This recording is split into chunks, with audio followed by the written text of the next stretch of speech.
when you start a property management business, what you need to do is know your why. Why are you actually in the business? And I always say, if you don't know your why, then you'll never discover what your how is. So if you know your why, how are we actually going to create this business and make sure that, whatever we do is sustainable? Because one of the biggest challenges we have in property management is growth. And that's not new growth, it's retention of business. You're listening to Elevate, the official podcast of Elite Agent for real estate industry sales professionals, property managers and leaders. With thanks to our partner Connect Now, Elevate brings you the best tools, thinking and strategies to elevate your results. To get access to all of Elite Agent's premium resources, including a detailed episode guide for this podcast, visit joineliteagent.com. And for more information about how Connect Now can make moving easier on your clients, visit connectnow.com.au. Here is your host, Samantha McLean. Welcome to another episode of the Elevate podcast, where we delve into some of the most interesting minds in business and in real estate for the very best tips and strategies for you to implement to elevate your business. I'm Samantha McLean, editor of Elite Agent and host of today's show. My guest today is property management expert Jo Oliveri.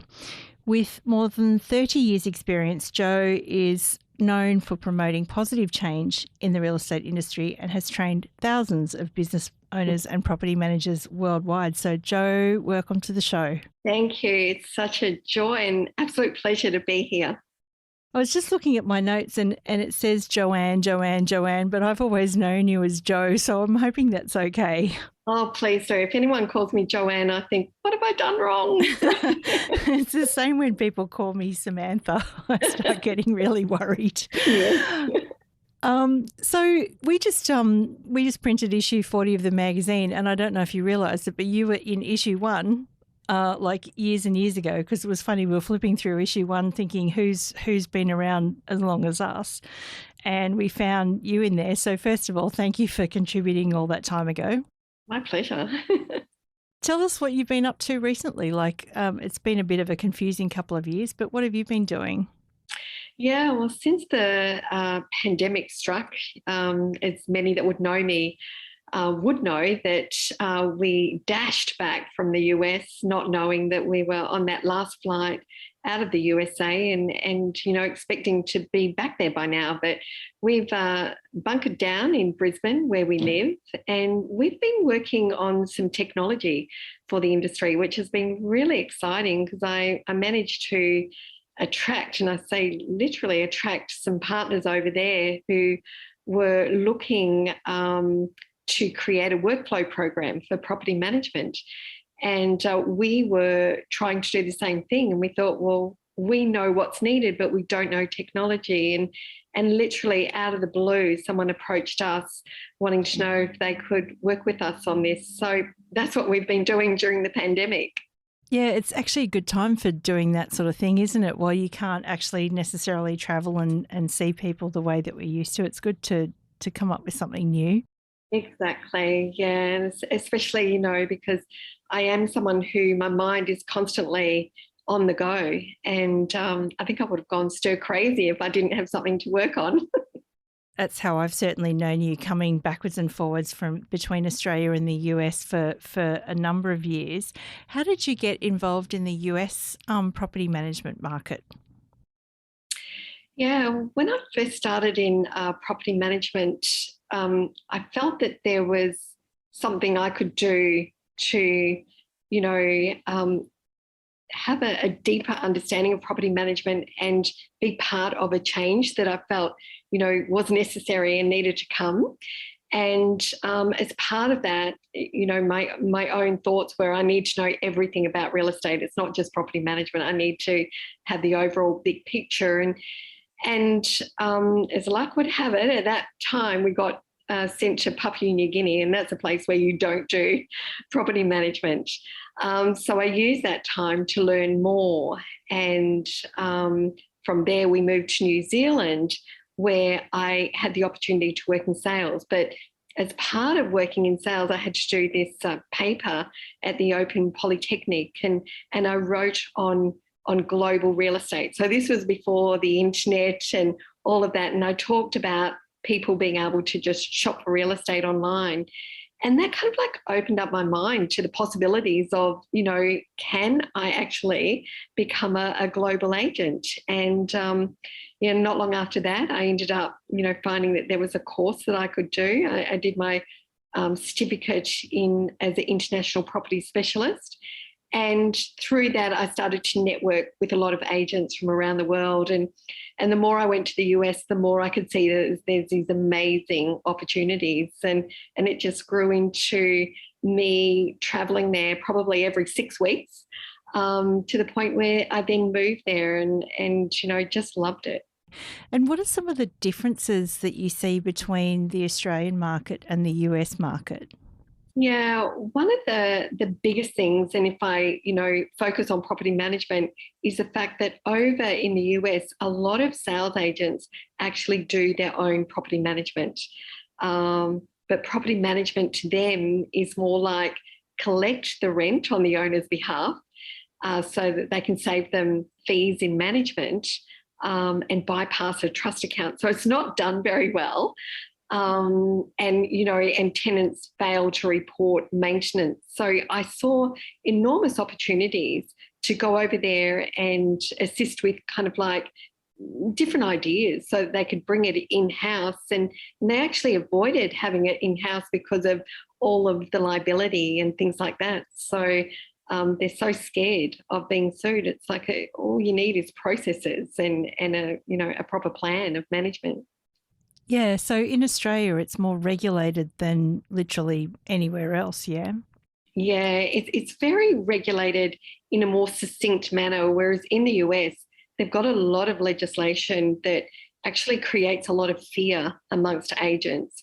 So the legislation, when I really looked into it, they saw it as something that, could potentially bring them undone, which it could if they didn't have the right systems. It's the same in here. But, legislation to me is common sense. So if you remove the fear from legislation, then, you'll be able to, build a great service and one that is not risk-free. There's always risk in business, but, you can mitigate risk. What do you think at the moment about what's going on in Australia with some of the discounters like Different and things like that have made some big moves this year? How would you suggest competing against agencies like those? Yeah, well, this is something I really love to chat about because I think there's a place for everyone. There are people who just focus on whatever the cheapest fees are. And that's okay. It's like the airlines. They've competed very well in the air with the discount airlines and, people will fly at the cheapest rate and pay the extra for baggage and, not get drinks and nuts on the plane, whereas others want the full service. And I think it's the same in property management.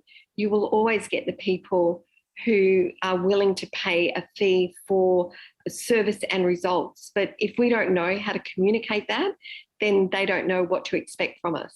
So, yeah, I think, we all need to understand where our place is and there's a place for everyone. It's like the Uber argument, isn't it? I mean, some people will always be Uber X's, whereas some people like the Uber Comfort and the Uber Black and... Absolutely. And Sam, it's like, if you go to the grocery store, there's a plethora of products, all different brands. But, we have our brand that we love. And, baked beans is a good example of that. How many brands of baked beans are there? But most of us will go for the Heinz baked beans, which is the most expensive. But we know that it's, we can rely on its consistency, good taste, and there's a good ad for Heinz baked beans. Yeah, that's it. We've all been singing the song since we were kids. Exactly. Yeah. So if you were starting a property management business right now, what are some of the things that you would be focusing on? Yeah, well, I think, when you start a property management business, what you need to do is know your why. Why are you actually in the business? And I always say, if you don't know your why, then you'll never discover what your how is. So if you know your why, how are we actually going to create this business and make sure that, whatever we do is sustainable? Because one of the biggest challenges we have in property management is growth. And that's not new growth, it's retention of business. So, you bring in new business, but you're never growing. So it comes back to, when you start a business, start with the right tools and make sure that you are ready to scale, as required. And, invest in, new resources as required. And I think, because a lot of companies start with, like, let's just get it going. It's kind of a little bit of a desperate start instead of a deliberate start. And this is even something I learned through my Disney training, is always be hyper intentional in everything you do. And I think that's what's missing. So be hyper intentional, have the nuts and bolts in place. Yeah, absolutely. So I did want to dig into this Disney training that you've had, because you recently wrote an article on what agencies can learn from, well, some of the big brands like McDonald's and Disney. But what were some of the big takeaways from your training at Disney that you can transplant into the real estate world?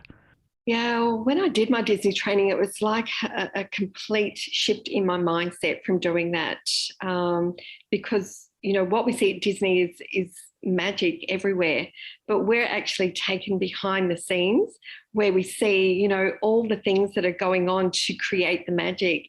And one of the biggest things at Disney is the processes that they have. Everything is process driven.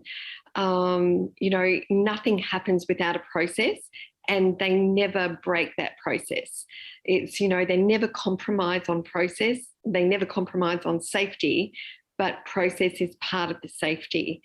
And, we would do our lessons at the Institute and then actually be taken into the park to see firsthand, how that translates to what happens in the park. And I think something that really opened my eyes is understanding that, when people go to Disney, they will pay sometimes thousands of dollars to tens of thousands of dollars to go there, and they might only have 2 days, 4 days in the park.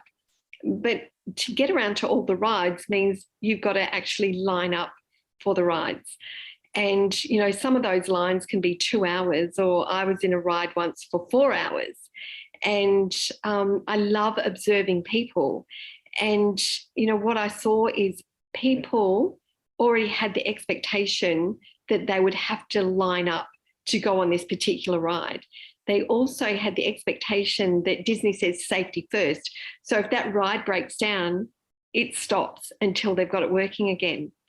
And, quite often I would be in lines where the ride would break down and people would just disperse and, be whistling and singing as they go off to the next ride. And not complaining. Whereas what we have in our industry is, if we are not immediate on things, we have this complaining and clients expecting things to be done, absolutely immediately, drop everything. And so to me, it was, setting expectations for the clients. And I think that's, one of the biggest lessons I took from Disney, apart from the processes. And if you've got the processes, you can set the expectations, so people will work with you. There's so much to unpack in what you just said, which was amazing. It is really interesting, because I'm sure some people think about our business too. They see the nice glossy magazine, but they don't see any of the stuff that goes on behind it. And I guess similar to what you just said about Disney, how do you get that effect in property management that people just think, oh, wow, this is it, but they don't feel all of the other stuff going on underneath? Yeah, and I think, Sam, what it comes back to is us knowing who we are, and us knowing then how to set expectations and create our own cultures. So people will, I don't like to use the word buy in, but they kind of like infuse with that culture. The same as that feeling I get when I'm at Disney. It's like, it feels like when you walk under the railway track and you enter Disney, it feels like it's like all of a sudden you're hit with this energy. And Disney created that. So, it's up to us to create that with our clients too. But if we don't have a business that is hyper intentional. If we're constantly, like desperate in what we're doing and just doing things band-aid, we can never be deliberate in our actions. So, a lot of companies work with this desperate reaction instead of deliberate actions. And when you understand how to work, to be deliberate in what you do, you'll find that clients, team, everyone is happy. The business owner is happy. It's like, because they know what to expect from their business. Yeah, absolutely. And the other thing is the expectation setting, which is, doing what you say you're going to do. Well, actually, it's even more than that. It's actually letting people know ahead of schedule. What are some of the ways in which you think property managers could better set expectations for both tenants and for investors? Yes, well, I think, the first thing is that clients need to know that you cannot get back to them immediately. Property manager's job is out of the office most of the day. If they're not out of the office, they're not doing their job properly. So, when they're out of the office, they shouldn't be taking calls. They shouldn't be looking at emails, because they should be at the office logging details of the call and email to the software that they use. So, by clients understanding that and knowing that they'll be given a time when they'll be responded to, clients will meet those expectations. But the other thing is that, clients understanding that it's not one person who's managing their property. There's one person who's assigned as a responsible portfolio manager, but it is the company, it is the team that's looking after that client. So I think, another area where we fail in property management is not helping the clients to understand they're not dealing with one person, they're dealing with a team. It's a team behind them, and anyone in that team can help them. And I think if we set those expectations, the clients will work with us. One of the very first articles that you wrote for us was an article on what is the best structure in property management. And it was a really great article, actually. I'll get the gang to link it up in the show notes again, because I think it's one of those timeless things that, is it task or is it portfolio or is it some sort of a hybrid? If you were setting up business today, do you have a favourite model today? Well, I think, the favourite model is always portfolio, where you've got someone who is responsible to, the client. But then what we have to understand with portfolio is, in order for our businesses to scale, that portfolio will grow, so it will have an assistant who's learning everything. And this is what other businesses do to scale. That person will learn everything. So it becomes a pod. For a little while. And when that person has learned everything about the culture of the business, the policy, the process, the protocol, the practices, all of those things, then that team member is ready to have their own portfolio. So that pod, the portfolio that grew into a pod, is now ready to be split back into a portfolio. And I think that's where a lot of companies go wrong, is that business is not something that is just solid. You've got to be very fluid and flexible with growth. And that way you'll learn to scale the business and, have retention at the same time. Good answer. I think that covers all of the options that you had in that article all those years ago. So we talked about Disney. Now I'd like to talk about McDonald's, because you recently talked about McDonald's and consistency, and there's a lot of people in the industry that think that we can learn a lot from McDonald's. What do you think are the big lessons from the golden arches that we can take away? Well, let me first say I don't eat McDonald's. No, me neither. No. Except with a hangover. I think that's a given. But it is something that, regardless of if we don't eat it or not, a lot of people travel a lot, like I do. And if you're somewhere where you don't understand the cuisine of that area, you see McDonald's and you think, at least I can rely on that. And, one of the things with McDonald's is, regardless of where they're located in the world, and regardless of, who's serving them, what we all understand is McDonald's is consistent in every way. And the only thing that changes from one restaurant to the other is the community where they're located. So they might have, an influence of what that kind of, dietary, like is in the area. For example, there's a lot of cinnamon. Chili sauce in Malaysia. Yeah, I lived in Malaysia for a exactly. while, and you would, handed the sauce chili with your Big Mac. Yep. Exactly, that's right. And McDonald's has been very, very good at bringing in kids, 14-year-olds, and that 14-year-old behind the counter is, consistent with, asking you, do you want to upsize that? Would you like this with it? Would you like that with it? And they don't hesitate to ask the question, and they stick to the language. Language is really important in all industries. You see, Disney's got their own language, McDonald's has their own language, Starbucks. So, that's what helps with creating consistency as well. But, they've proven that you can train a 14-year-old, and that 14-year-old represents everything that the brand says it is. And the burgers, what I always say in my training is anyone who's maybe worked for Burger King or Hungry Jack's, I think in Australia, if they work for Hungry Jack's and they go and work for McDonald's, and they'd say, well, at Hungry Jack's or Burger King, we built the burger this way. McDonald's is very, very, strict on this is the way we build a McDonald's burger. And that's the way we'll always build a McDonald's burger. So right down to the burger or the way that the fries are made or the shakes are made, it is always consistent. And that's what people rely on, consistency. So, yeah. Because you know what you're going to get. Exactly. Yeah, again, you just reminded me of, my early career. I used to drive around to legal offices like in all sorts of areas of Australia installing networks. And come to think of it, I used to always go to McDonald's because I knew that the toilets would be clean. There when I was travelling a lot. Exactly. Yes. Yeah. So it's that consistency in everything that is important. And if we have that in property management, that's what clients come to rely on. And it kind of like becomes a safety barrier for them. So, or a safety, like something that they can lean on. So, yeah.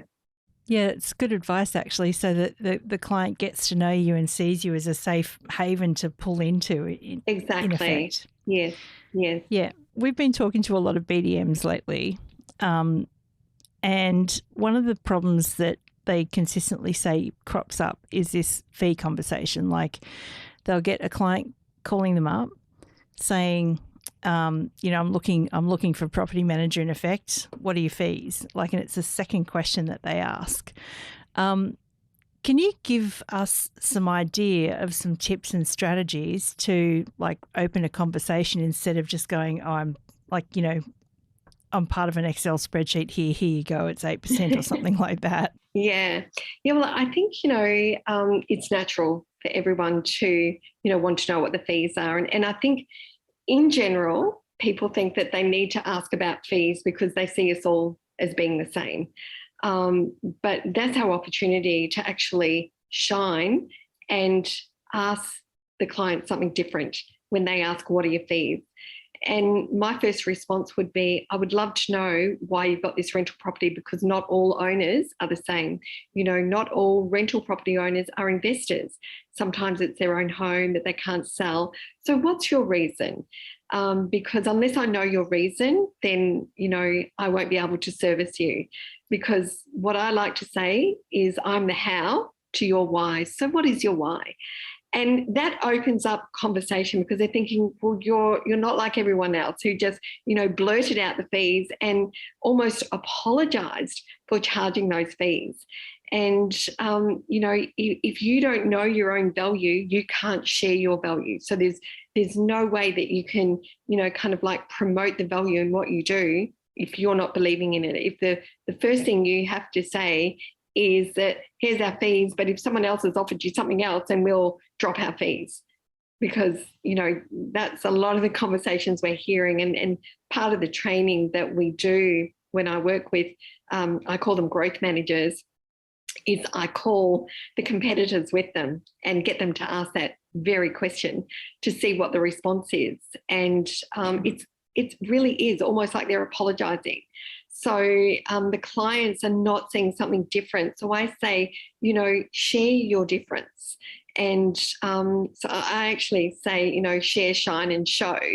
And when you share, shine and show, then clients will warm to that and understand, you are different. So, please, share more about what you can do for me. And the other thing is, it's not the fees, it's the results that matter.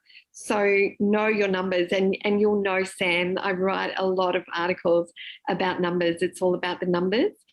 And if you sit down with the clients and, do some quick maths with them, and you can even do this on Zoom using a whiteboard, and, share with them what the net result will be. So if they would charge the lower management fees and then the higher fees, what their net result will be based on your, achievements in the market area. So, you've got to know where you sit in your market and be confident in promoting that and the benefits to the clients. So, know your benefit and value to the clients, and their focus will shift. You can almost feel it shift from, the fee conversation more to, what you're going to gain for them. What can you do for me? Yeah. Yeah. It's interesting. Again, some of the people I talk to, you say to them, what's different? Obviously you need to articulate the value and articulate the benefits and things like that. Where would you start if someone said, and a lot of agents say this to me, you see it on LinkedIn profiles, I'm passionate, I'm trustworthy, and expect that to be the major point of difference or the major thing that customers see value in. For me, I feel like that's just a ticket to the show. That's doing your job. How do you guide property managers who might be struggling to find their point of difference? Yeah, well, the point of difference needs to come from the company that they work for. And then they have to be totally connected to the point of difference for that company. So it comes back to the business owner, and, the business owner being able to, one, find what their point of difference is. And that could even be just, their community focus. So, they're so focused on that community that they're so focused on getting the best results for everyone in that community, because if they get the best results for this person over here, it's going to mean that this person over here is going to gain as a result of that person getting the best results. And, with that conversation, I then talk about my concerns about properties that are managed by other agents who are not focused on getting the best results and how that impacts my clients. So by talking about community, which is what real estate is all about, it's about community, that's a way to find the point of difference. Or, understanding that you are not going to be attracted to all potential clients out there. You don't want everyone. You want the ones who are going to help your brand to shine as much as you help them to achieve the results that they're hoping for in property management. So I think, if we understand that we want quality over quantity, and quality means those ones that we really want to work with and help and support, then you will start to, as a result, stand out. But I think, Sam, if we start to, look at other industries where there's a lot of competition, like airlines, hotels, even taxis with, the Uber, we can learn so much from that. Restaurants, it's not about the cheapest. It's about the ones who really know what they're delivering to the clients. And once you know that, then your team can articulate that and represent what that brand is all about. If I could summarise that a little bit as well and play it back to you, it's what you're saying is your ideal client is not everyone. That's right. 100%. Yeah. In a short sentence, that's exactly it. And they want everyone. They go for this kind of like shotgun effect, and they don't even understand where their market boundaries are. So, as a result, what they're doing is they're devaluing their business, they're devaluing their service, they're, watering down their brand, and they're reducing profitability in everything they do. So it's really understanding what is my business all about and creating that culture and that reputation by design. Yeah, that's a really interesting topic we could sort of talk about for hours, actually. Yeah, yeah, one of my favourites. Yeah, totally. So we talked about your global experience at the beginning, and I think, and also about your goal to empower property managers and affect positive change in the industry. What are the main things that you would like to see change moving into 2022? Like, if I could call the guy in the big red suit and say, Joanne would like some stuff for the property management industry, what would it be? Oh, that is such a loaded question. Well, I think the first thing is I would love for property managers in general to embrace accountability. And I think if they embraced accountability, they would find more enjoyment in what they're doing, just through that switch in mindset alone. And by embracing accountability, I think that kind of like then brings in so many other things like technology and how technology becomes a tool for what they're doing and not the be all and end all. I find it really funny how our industry promotes the technology that they're using. Yet, we fly, we go into banks, we go into restaurants. We've got no idea what technology they use, but our industry seems to like to promote the technology. So I'd like to see a change in that where we, promote more about what we're doing. And for property managers, in embracing accountability to then embrace incentives for what they're doing. And I think if we have incentives become a win-win. We're winning for the business that we represent and we're winning for those clients that we're serving. And, at the same time, we're earning a, pretty good salary and other incentives. I mean, incentives is not just money. Incentives can be flights and holidays away and all sorts of things. So I think if property managers in general embrace more about what property management is all about, we're a service industry.